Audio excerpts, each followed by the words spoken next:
திருச்சிற்றம்பலம். தென்னாடுடைய சிவனை போற்றி, எந்நாட்டவர்க்கும் இறைவா போற்றி. அனைவருக்கும் வணக்கம். நாம் இன்னைக்கு பார்க்கக்கூடிய பதிவு என்னன்னு பார்த்தீங்கன்னா, ஜூலை மாத பலன்களை பற்றி தான் பார்க்க போகிறோம். அதற்கு முன்னாடி நம்மளுடைய சேனலை சப்ஸ்கிரைப் பண்ணிக்கோங்க. பெல் பட்டனில் ஆல் அப்படின்னு சொல்லக்கூடிய பட்டனை கிளிக் பண்ணிக்கோங்க. அப்போ தான் நம்ம போடக்கூடிய அனைத்து பதிவுகளுமே உங்களுக்கு உடனுக்குடன் வந்துகிட்டே இருக்கும். இந்த மாதம் ரொம்ப சிறப்பான மாதமாக இருக்குது. குருவும் செவ்வாயும் சேர போகிறாங்க. குருவும் செவ்வாயும் சேர்ந்தால் குரு மங்கள யோகம் அப்படிங்கிறது உண்டு.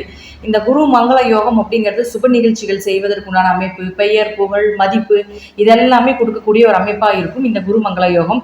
யாருக்கெல்லாம் இந்த மாதம் இந்த யோகத்தை கொடுக்க போகிறாங்க அப்படிங்கிறத நாம வரக்கூடிய வீடியோல நம்ம முழுமையா பார்க்கலாம். கும்ப ராசிக்குண்டான ஜூலை மாத பலன்களை பத்தி பார்க்கலாம்.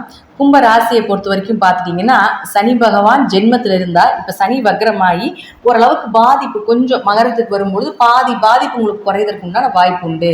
அதே போல் உங்கள் ஜாதகத்தில் சனி பகவான் வக்ரமாக இருந்தால் ஒரு யோகத்தை கண்டிப்பாக இந்த 3-4 மாதத்தை நிச்சயமாக ஏற்படுத்தி கொடுப்பார். அதே போல் அடுத்தது குரு அப்படின்னு சொல்லக்கூடியவர் பணத்தையும் லாபத்தையும் கொடுக்கக்கூடிய குரு உங்கள் ஜாதகத்தில் 4ஆம் இடத்துல இருந்து தொழில் ஸ்தானாதிபதியான செவ்வாயோட சேரப்போகிறார்.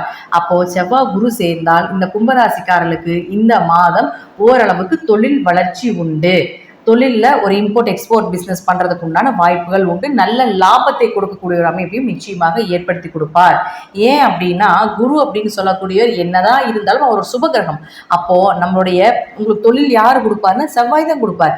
அப்போ அவரோட போய் குரு சேரும் பொழுது தொழில் ஒரு மாற்றங்கள், தொழில் ஒரு வளர்ச்சி, தொழில் ஒரு வேகம். செவ்வாய்னா வேகம், விவேகம் அப்படின்னு சொல்லுவோம். அவசரம், முன்னின்று செய்யக்கூடியது எல்லாமே நடப்பதற்குண்டான வாய்ப்பு அப்படிங்கிறது நிச்சயமாக இந்த மாதம் நடக்கும். அடுத்து பாருங்க சுக்கிரன். இந்த சுக்கிரன் வந்து உங்களுக்கு பாதகாதிபதி. கும்பராசிக்கு மட்டும் சுக்கிரன் வந்து நல்லது செய்யறதுக்குண்டான வாய்ப்பு கம்மி தான். அப்போ அந்த சுக்கிரன் பாருங்க உங்களுக்கு மறைகிறார். அப்போ மறைந்து யோகம் 7ஆம் தேதிக்கு மேலே சுக்கிரன் வந்து 6க்கு வந்தா சுக்கிரன் மறைந்தால் விபரீத ராஜயோகம். ஆனால் தாய் தந்தையருக்கு ஏதாவது ஒரு மருத்துவ செலவுகள், அப்பா அம்மாவுக்கு ஏதாவது உடல்நிலை கோளாறுகள் வருவதற்குண்டான வாய்ப்புகளையும் ஏற்படுத்தி கொடுத்து விடுவார். அடுத்து புதன் அப்படின்னு சொல்லக்கூடிய உங்களுக்கு 5 மற்றும் 8ஆம் அதிபதி. அந்த புதன் பாருங்க உங்களுக்கு 19ஆம் தேதி வரைக்கும் உங்களுக்கு 6ஆம் வீட்டில் இருப்பார். அதற்கப்புறம் 7ஆம் வீட்டுக்கு வந்து விடுவார். பொதுவாக உங்களுக்கு 5ஆம் அதிபதி 6ல் இருந்தால் குழந்தைகள் மூலமாக ஒரு நிம்மதி இல்லை, குழந்தைகளுடைய தேவைகளை பூர்த்தி பண்ண முடியல, குழந்தைகளுக்கு ஏதாவது ஒரு மனக்கசப்புகள் இதெல்லாமே இருந்துகிட்டு இருக்கும். ஆனால் இப்போ பாருங்க 7ஆம் வீட்டுக்கு வந்ததுக்கப்புறம் புதன் நேரம் உங்கள் ராசியும் பார்க்கறதுனால இது யோகத்தை கொடுக்கும். ஆனால் தோல் சம்பந்தப்பட்ட அலர்ஜி ஏதாவது ஒரு மருத்துவ செலவுகள் உங்களுக்கு சின்னதாக கொடுக்குமே தவிர மற்றபடி குழந்தைகளுடைய தேவைகளை பூர்த்தி செய்து கொடுப்பார். 5-7 தொடர்பு ஏற்படுது. அப்போ 5-7 தொடர்பு ஏற்பட்டால் குழந்தைகளுக்காக ஏதாவது ட்ரீட்மெண்ட் பண்ணிட்டு இருக்கிறீங்க, குழந்தைகள் வேணும் அப்படின்னு சொல்லிட்டு ஏதாவது ஒரு மருத்துவ செலவுகளுக்கு உண்டான விஷயங்கள் ஏதாவது ப்ராசஸ் போயிட்டு இருக்கு அப்படின்னா அது எல்லாமே இப்போ உங்களுக்கு சாதகமாக வரும். அல்லது அதற்குண்டான ப்ராசஸ் நீங்கள் இப்போ தொடங்கலாம் அப்படிங்கிறது உண்மை.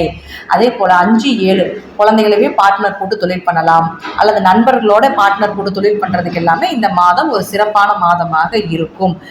கணவர் மூலமாகவோ மனைவி மூலமாகவோ ஒரு அதிர்ஷ்டங்கள் பெறக்கூடிய அமைப்பு இந்த மாதம் உண்டு. மேக்சிமம் பார்த்துட்டிங்கன்னா இந்த மாதம் உங்களுக்கு சனி நல்ல இடத்துல இருக்கிறார். அதாவது உங்களை பிடித்திருந்த சனி பகவான் பாதிப்பை குறைப்பதற்குண்டான வாய்ப்பா உங்களுக்கு இப்போ இருக்கு.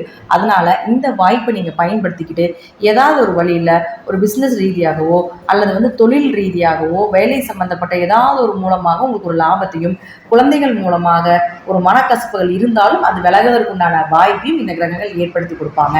அப்போ ஜூலை மாதம் உங்க தசாபுத்திப்படி நான் சொல்லக்கூடிய கருத்துக்கள் நல்லா இருந்தால், அதாவது உங்கள் ஜாதகத்தில் தசாபுத்தி நல்லா இருந்தால் நான் சொல்லக்கூடிய கருத்துக்கள் சிறிது மாறுபடலாம்.